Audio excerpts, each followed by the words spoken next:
time with y'all raising questions as we go. If you have anything, just wave your hands and I will do my best to see those. And let's see, I want to make sure I pull up the right. All right, just drop something in the chat so I can see it because I want to minimize my window that we have here. So again, if you have any questions, certainly feel free to interrupt me as we go, or if you want clarification.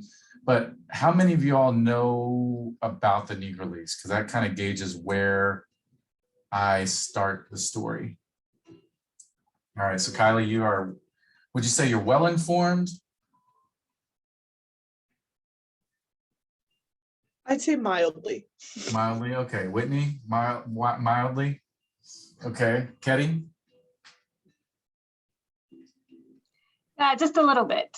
Okay, well, I'll just start then from, I'll just give kind of a brief history, which is not a brief history, but so Whitney, I apologize for the history lesson you're about to get. So, well, I appreciate you all joining today. You know, so as we talked about the kind of known as its heyday as Shadowball, the Negro Leagues, or the so-called Negro Leagues, which is an archaic term that's outdated, but we use it still to talk about them.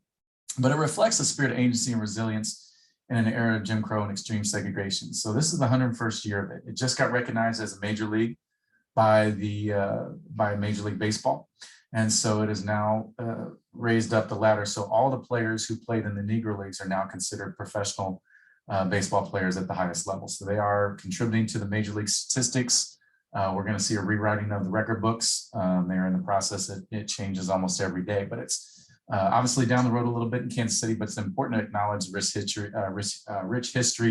and how it resonates even today. And so in learning about Black baseball players, community, media, fans, and owners, we can use the Negro Leagues, and I'm gonna walk us through how the Negro Leagues connects to the social justice protests that we see in sports today. And so the goal is to, you know, use sports to trick people into learning a little bit more about and having deeper conversations about race, about activism, and about social justice within our own communities. So we're going to start off with a gentleman by the name of Moses Fleetwood Walker. He's actually recognized as the first professional Black baseball player. So when you hear Jackie Robinson integrated Major League Baseball, that's incorrect. Jackie Robinson reintegrated baseball. So even up through the 1880s, right before 1888, Major League Baseball at the time had Black players in it. Not a lot, but enough to kind of dispel the myth. But what ended up happening is Walker joins the Toledo Blue Stockings as a catcher in 1883. And a year later, they joined the Major League Sanctioned American Association in 1884, which is one of the top flight leagues in the United States. But he didn't play much, didn't play long, played just 27 games, but he's recognized for the indelible mark that he left on the game simply by the virtue of just playing it. Now he ends up getting run off because in 1888, they institute the Gentleman's Agreement that pushed most Black baseball and all, we say most because some were able to pass into the major leagues, even up into the 1920s with the Cincinnati Reds. They had several Black players of African-American ancestry as well as Cuban, but they were light enough skin to pass. But for the most part, if you were viewed as a Black baseball player, you didn't have much opportunities outside of that. Now, what ended up happening through this, you know, in the course from 1888 to 1920, you have these individual Black-owned teams, and it's a professionally integrated game. They still play you know, barnstorming around. But what ends up happening is these teams get organized and it's loose. There's no league. It's all individual teams barnstorming around. For the most part, and there are no Black owners in baseball facilities. So they have to either be at the mercy of white baseball stadium owners, or they're playing in open fields against competition. And so this is kind of how Black baseball was defined up until about 1920. And the gentleman we see here is Rube Foster. He's from Galveston, Texas, big guy. But he is one of the, he actually was admitted to coach kind of off the books, some Major League Baseball pitchers in the 1900s and 1910s. John McGraw, the Philadelphia Phillies, would bring him in and have him teach his pitchers how to throw screwballs. And so his talent was recognized and his skills were recognized. And what he ends up doing is that he capitalizes upon all the things that are going on in the United States, and he pulls together, we start to see the rise of railroads, we start to see the rise of the automobile and transportation. And so teams don't have to rely on trains just as much anymore, which is really difficult to do because of the segregation. You could get in a car and drive much easier than you could get in a train and ride. So you see, especially in the Midwest, the rise of what would become the Negro National League in 1920. And it was founded in Kansas City, spearheaded by Andrew Rube Foster. Eventually what this would happen is he would create what would become the third largest Black-owned business in the United States, after Madam C.J. Walker's hair care. But it was one of the most powerful organizations in Black baseball, Black community, and it symbolized a lot more than more than baseball. It was all about community. It was all about this representation. We talk about Shadowball because a lot of times the Black communities operated in the shadows of the white communities, and they had these sort of parallel communities that existed alongside of one another. Now, over this time, as I mentioned, this was the first time the league was sustained, where teams had enough money, where Black owners had enough money. There was one white owner in Kansas City, J.L. Wilkerson of the Monarchs, but for the most part, it's a Black-owned business run by Black men with Black baseball players. And so very much rose off the tenets espoused by Marcus Garvey, which is Africa for the Africans. And Marcus Garvey was a big proponent in the 1910s and 1920s about repatriating to Africa, but if in lieu of that, building up the Black community for the people in which it was meant to be, for Black people. And so he didn't want integration. He didn't push for integration. He wanted to build up the Black community as much as possible. And the Negro National League was the response to that. Now, the other thing it was a response to is Black soldiers went to World War I and fought and died for the United States. But they weren't active for the United States government. They ended up having to fight for France because the United States government did not want Black soldiers being armed for obvious reasons, because they would want to take their guns back home. And we couldn't have that in the 1910s America. So what you do start to see, though, is a rise of this national, kind of this Black pride espoused by Garvey and people like him. And they were inspired to create their own entities. And again, this was the other one. The other part was the Red Summer of 1919. These soldiers are coming back from World War I, being treated as equals, as men in France and in Europe, and they come back here to a segregated United States. They decide that, if I'm good enough to die for the United States, I'm good enough to be treated equally. But they get a tremendous amount of blowback and pushback. And it's called the Red Summer because of all the violence and all the death that happened.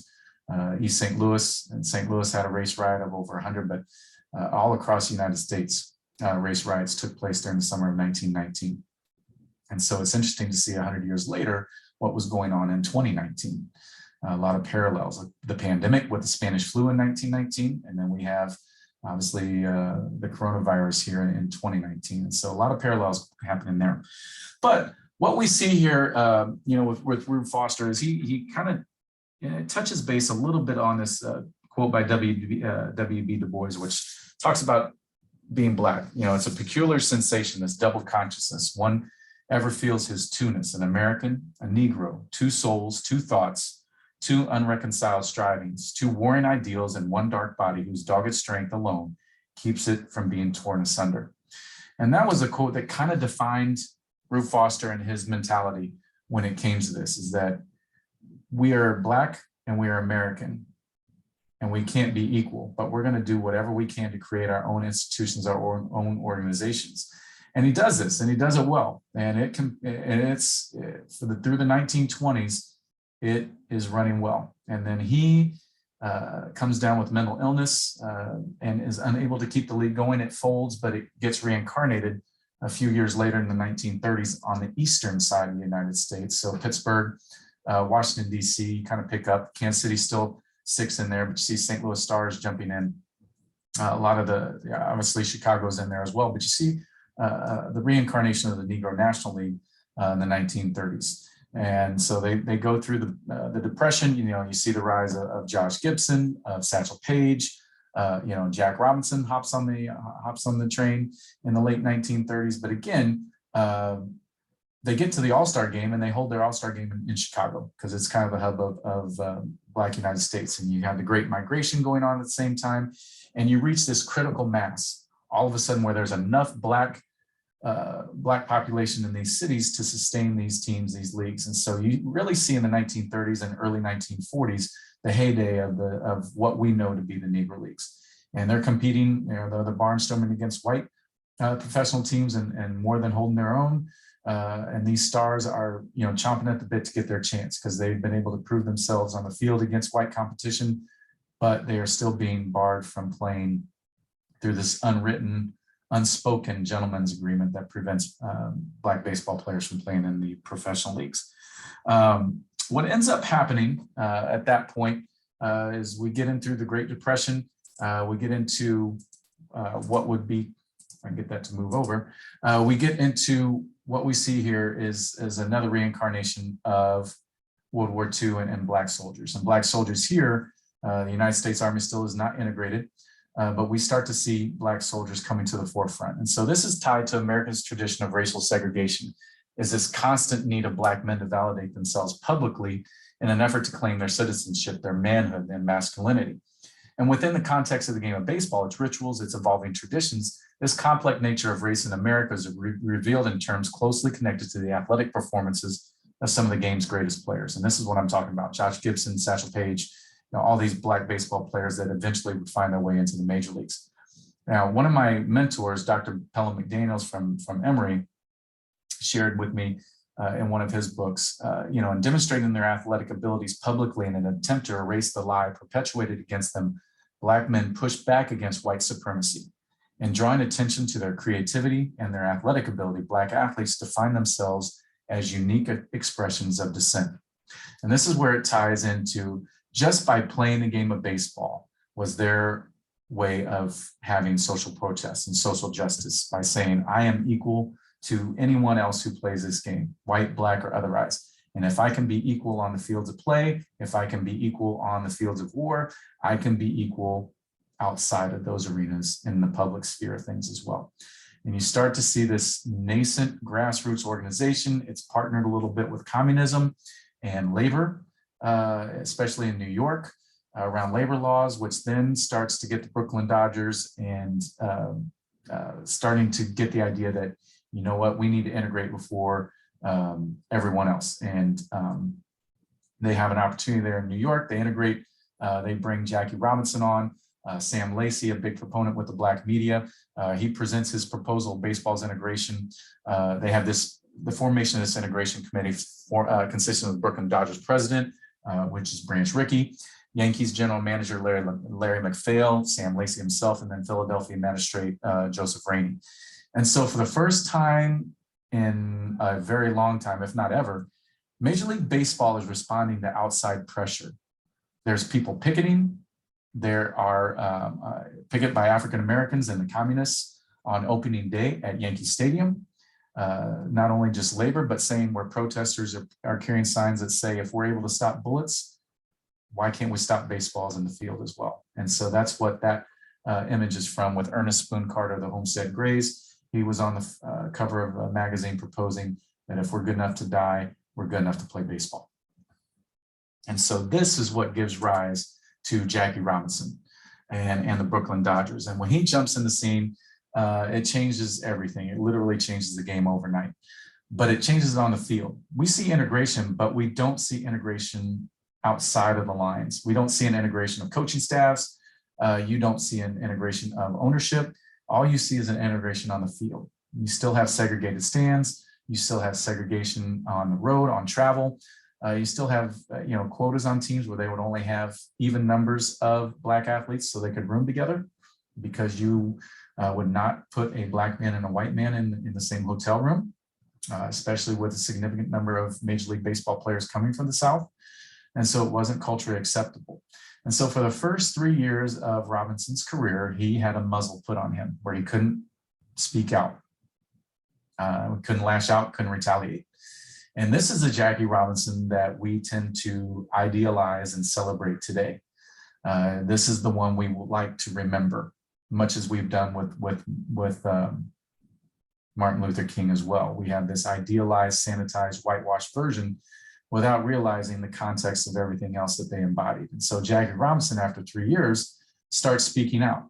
And based on his background of military, based on his background of playing on integrated teams, based on just who he is as a person, he is really pushing the needle and moving the needle on social justice. He is demanding change. And when he retires in 1956, he moves into the political sphere of things. And so he isn't satisfied with the progress or lack thereof in the baseball diamonds. What he's looking at is starting to build on the civil rights movement. A lot of people feel that Jack Robinson's integration of baseball really inspired the civil rights and really gave it the momentum it needed.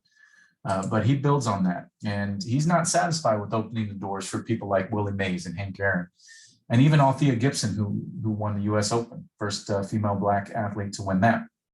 And he ignores the advice of all these sports writers who think he should know his place. And so Robinson becomes a civil rights leader. He organizes this youth march for integrated schools with Martin Luther King Jr., along with Harry Belafonte, who's there on your right.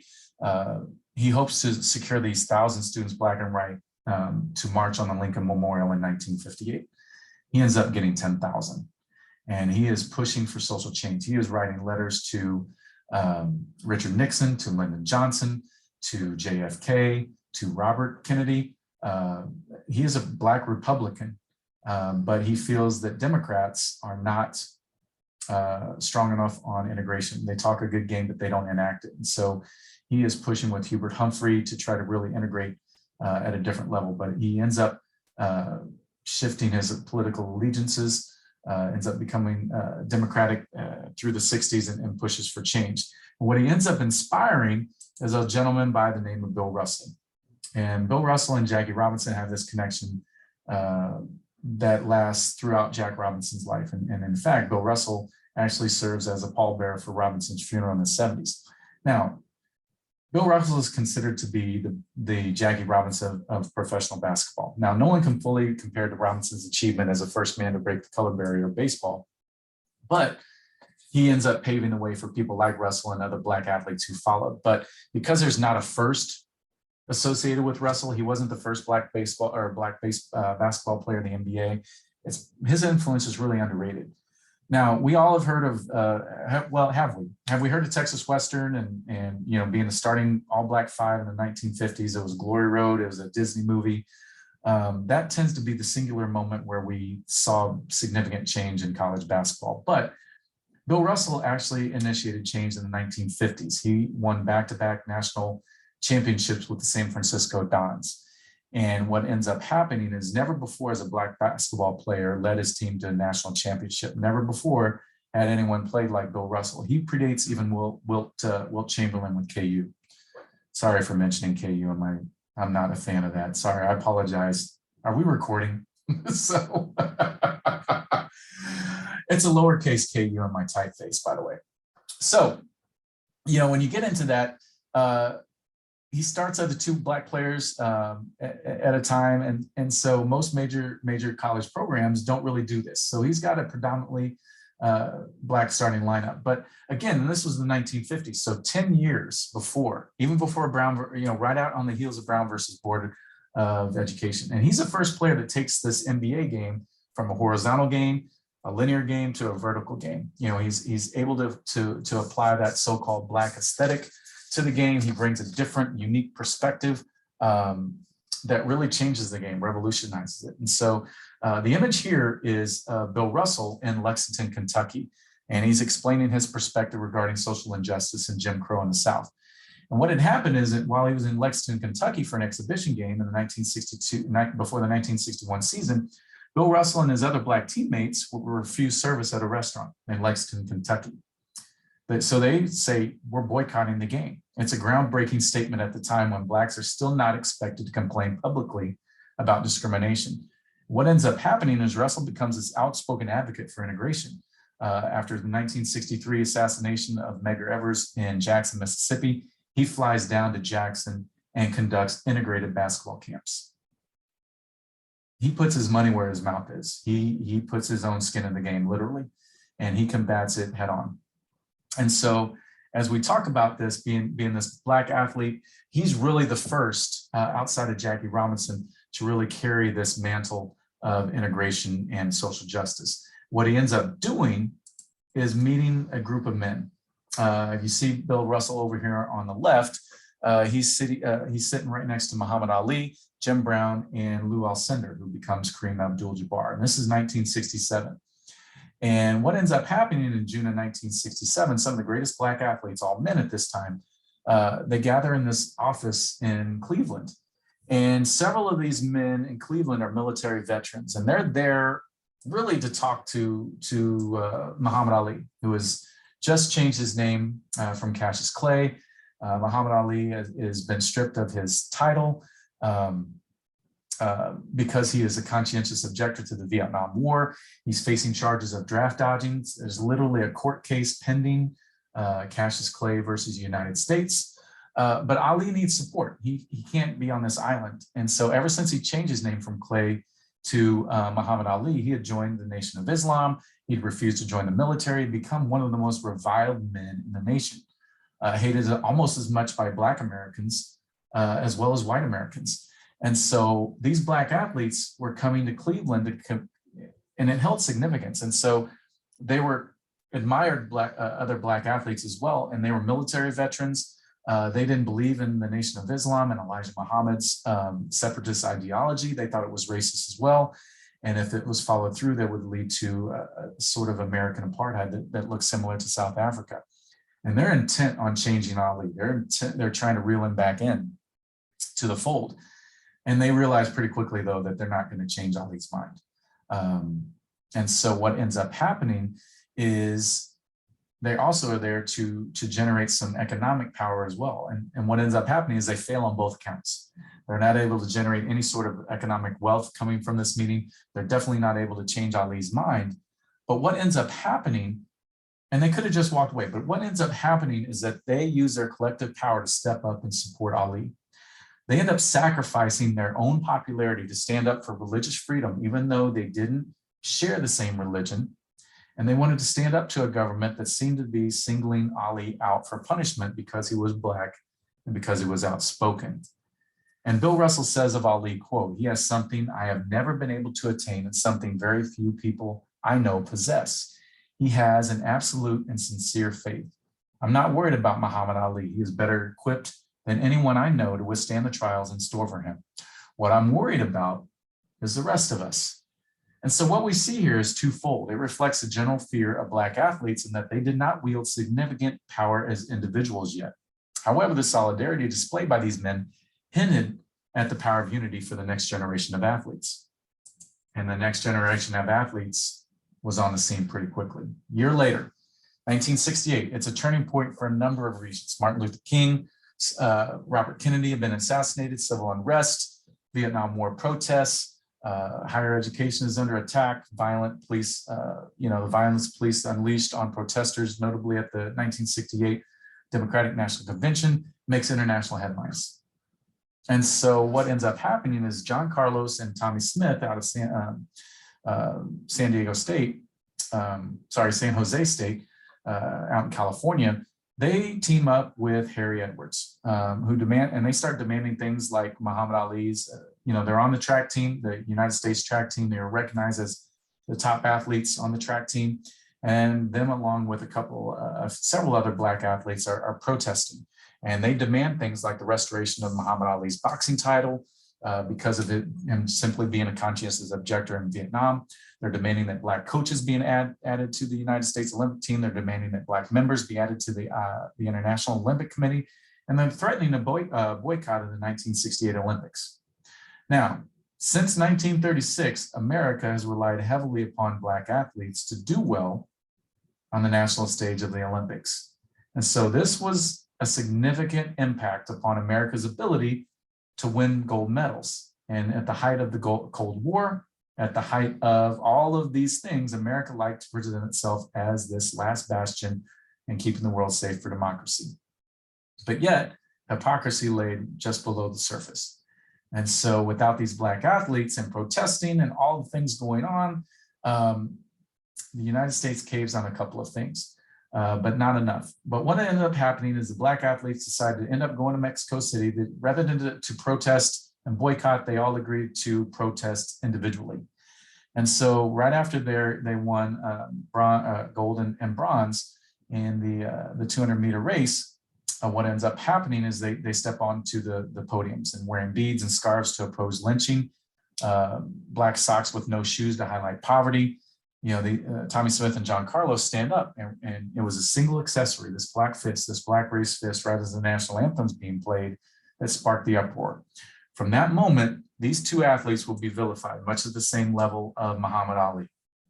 They're threatened and in some circles celebrated as well. But the 1968 Olympics were a big deal because it was the first time an American network had broadcast the Olympic Games. It was a big deal. Before that, you had like these 15-minute snippets they would play, like highlights. But suddenly you had 44, 50, 60 hours of coverage, and it's 400 million people across not only the United States, but across the world. And all these eyes are on Smith and Carlos.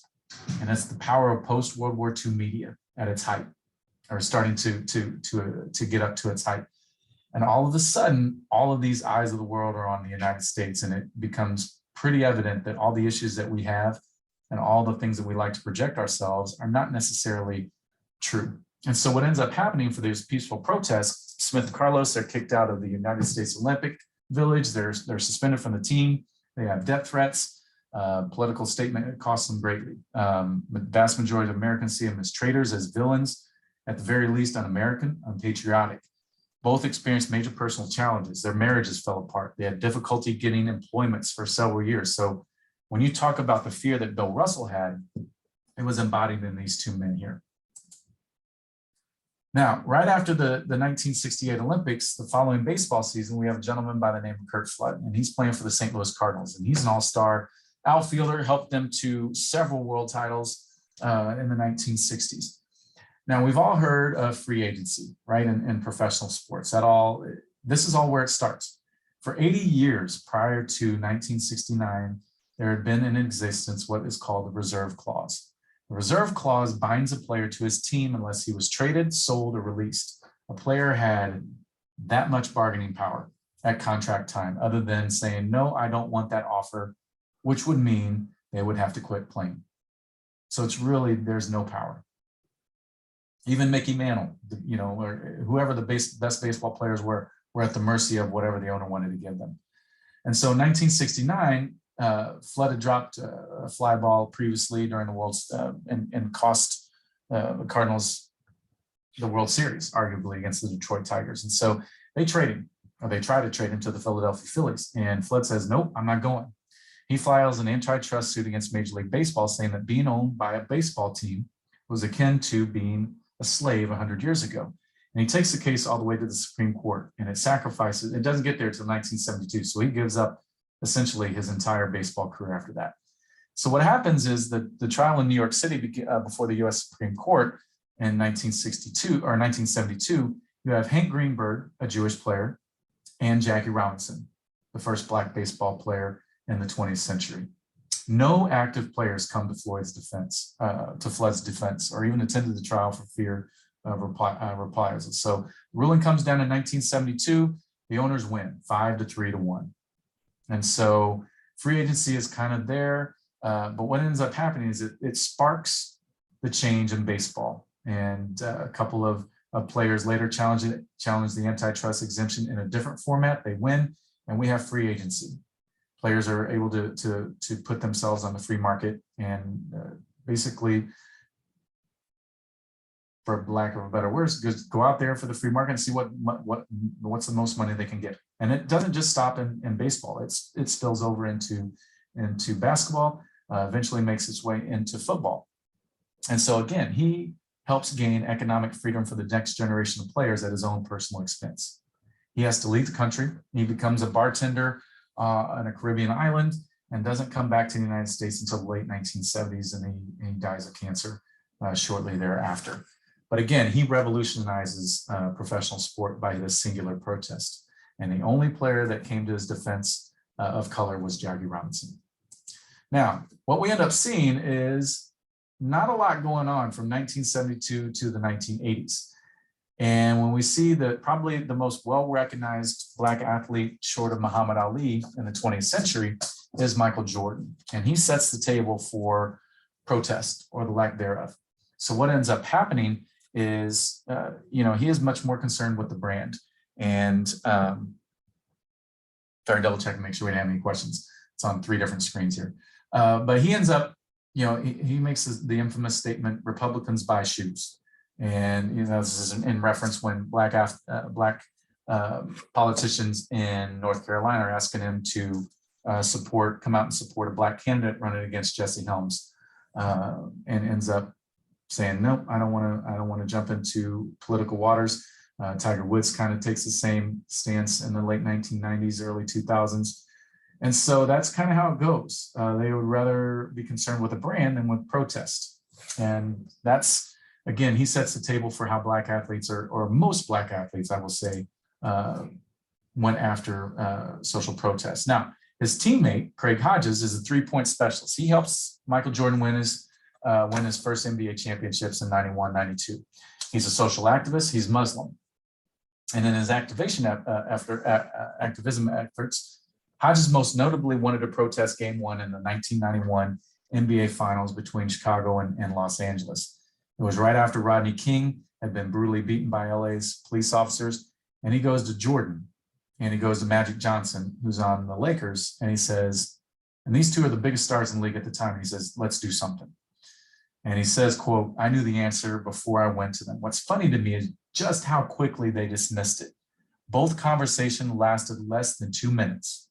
Magic was coming on the court the day before the first game, and I asked him about it, and he tells me, it's a little too extreme for me. I had already discussed it with Mike in the locker room, and he tells me, man, that's wild, man. So it's not anything I haven't faced before, end quote. Too much to lose for the 2 NBA stars. The Bulls end up winning the NBA championship in 1991, and they repeat in 1992. Now, when the Bulls are invited to the White House after winning the 1992 NBA title, Hodge wears his dashiki. He also, at the time, hands President George Bush a letter in which he expresses concerns about racism in America, as well as his opposition to Operation Desert Storm. Shortly after the visit, he gets released from the Bulls because they said he could no longer play defense. But it sets the stage for the next level of protest. Mahmoud Abdul Rauf, who's known as Chris Jackson right before this. And this happens in the 1996 season. He's doing Steph Curry things before Steph Curry. He's given Utah 51 points. He drops 32 on Michael Jordan when the Bulls are at the height of their 72-win season. And that's also when his conscience, though, told him not to stand for the anthem. And he's one of the first athletes to not stand to the anthem. Ironically, Jackie Robinson also admitted that he would never stand for the anthem in the last few years of his life because it came to represent something he no longer believed in. So Abdul Rauf pulls on this and feels the same way. And at first, nobody notices. He stretched, he stayed inside the locker room. No one made a big deal out of it until a reporter finally asked about it, and this issue just blows up. And so kind of what we would see with Colin Kaepernick in a few years, Abdul Rauf said he viewed the American flag as a symbol of oppression and racism. Abdul Rauf also said that standing for the anthem would conflict with his Muslim faith. Quote, you can't be for God and for oppression. It's clear in the Quran that Islam is the only way, end quote. And he also said that he doesn't criticize those who stand, so don't criticize me for sitting.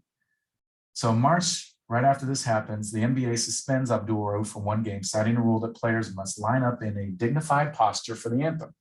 And it cost him $32,000 of his $2.6 million salary. And it's not a lot in the grand scheme of things. But what ended up happening is the players' union supports Abdul Rauf. He quickly reaches a compromise with the league that allows him to stand and pray with his head down during the anthem. But at the end of the season, the Nuggets trade him. They don't want to deal with it. They trade him to the Sacramento Kings. He becomes a bench player, role player, and is systematically pushed out of the league. And that's how the NBA dealt with protest. And that's how most professional teams dealt with protest until 2012. And we see here LeBron James's first real foray into the political waters in 2012, then part of the Miami Heat. James rallies his team to respond to the murder of Trayvon Martin. It gives rise to the Hoodie Protest, which is a symbolic gesture to Martin, who also had worn a hoodie at the time of the incident. At this photo of the team post got posted on LeBron James's Twitter account with hashtags, we are Trayvon Martin, hashtag hoodies, hashtag stereotype, hashtag we want justice. Other NBA players, including team member Dwayne Wade, also start to add photos of themselves in hoodies on their own social media accounts. And now you have your marquee player and your marquee team taking a political stance. And the NBA doesn't know what to do. And so there's a lot of hem-hawing back and forth about how they're going to move this forward. And it simmers for a while. And we see what happens later, less than 2 years later, another police killing of Michael Brown in Ferguson, which is right outside of St. Louis. In protest before their game with the Oakland Raiders, St. Louis Rams Tavon Austin, Kenny Britt, Jared Cook, and Chris Givens and Stedman Bailey jog onto the field with their hands up to mimic the don't shoot gesture from Michael Brown. St. Louis Police Department's demands that the NFL suspend or discipline their players for this act of protest against the police department.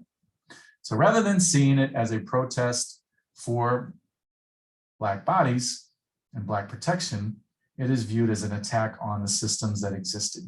And so we are starting to see the first cracks into what would become all of the issues that were revolving around in the 2010s.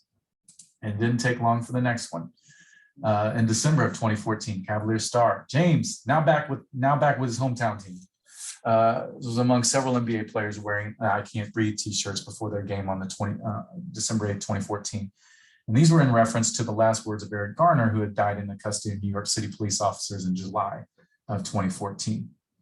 The next one, Andrew Hawkins, Cleveland Browns. During the introduction before the Cincinnati Bengals Cleveland Browns game on December 14th, 2014, 6 days later, wide receiver Andrew Hawkins had worn a t-shirt that read, "Justice for Tamir Rice, John Crawford" on the front, and then in the back, "The Real Battle of Ohio." Rice, who was just 12 years old at the time, and Crawford had recently been shot and killed by police. The political statement made by Andrew Hawkins was criticized by the head of the police union of Cleveland, who said the Browns owed the police an apology. They had not yet issued an apology for their murders.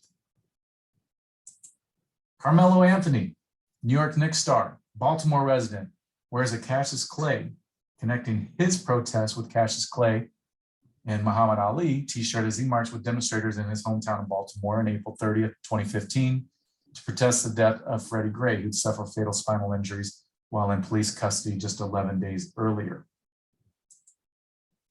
We see the rise of the WNBA, the women who are always at the front of social justice because of their ability to unify much more efficiently, much more quickly than Black men and professional Black athletes.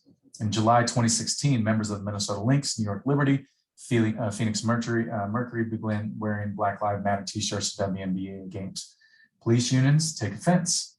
League fines both the teams and the players, but after Liberty Center Tina Charles took to Twitter to say that she refused to be silent, WNBA president Lisa Borders rescinds the fines and began a dialogue saying, "While we expect players to comply with league rules and uniform guidelines, we also understand their desire to use their platforms to address important social issues." The Women's League is taking the mantle of social protest. Maya Moore, right there, from my hometown of Jefferson City, Missouri, leading the charge. She eventually is willing to give up her professional career for social protest.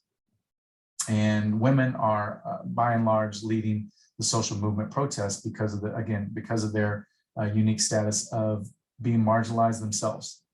And they are able to unify behind this and push for social justice at a much higher level and a much more coherent level than than their counterparts. And there we see Minnesota Lynx players Lindsay Whalen, Maya Moore, Rebecca Brunson, Simone Augustus wearing shirts in support of Black Lives Matter during the warm-ups in July 2016. And all of this, and I think I froze, which I was worried about, but can you still hear me? Okay, so I was worried that this would happen with the camera because it's been acting funky, but we got this late. So on August 26, 2016, San Francisco 49ers quarterback Colin Kaepernick refused to stand for the national anthem before his preseason debut against the Green Bay Packers. Can you still see me? I've now lost you all as well. Can you type it in the chat if you can hear me? Okay, you can. Okay, great. So I'll continue to go. I can't see anything now. So I'm going to go off the cuff.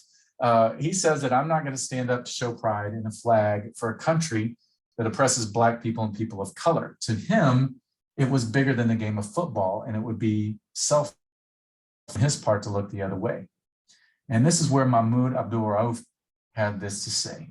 And I had this written down, so I got lucky. Quote, look at all of what he has to lose by taking this position. His wealth, his endorsements, possible threats, the attacks against his family.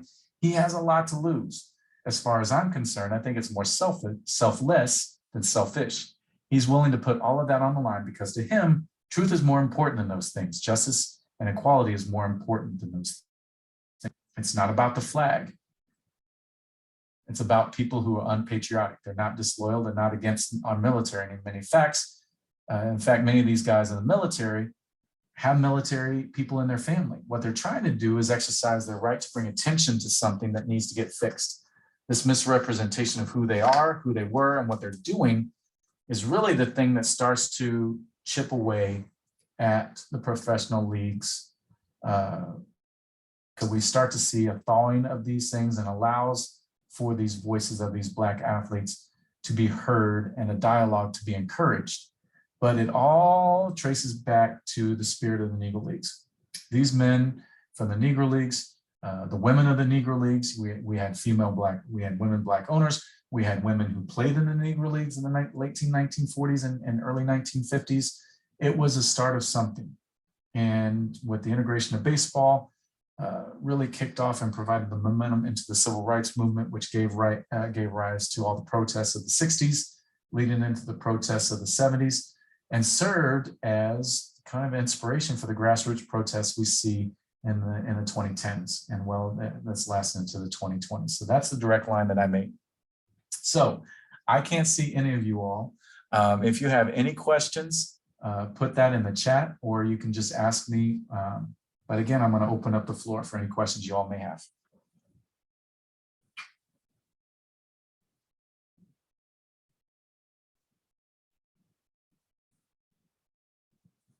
Is anyone still there? Yes, we're here. Okay, I can't see. I literally can't see anything. So if you have a question, you can either shout it out or drop it in the chat, or if that's all we have, I appreciate y'all listening. I apologize for the history there. Hopefully it was interesting for you all. Yeah, that was great. Thank you. I appreciated the history. Sure.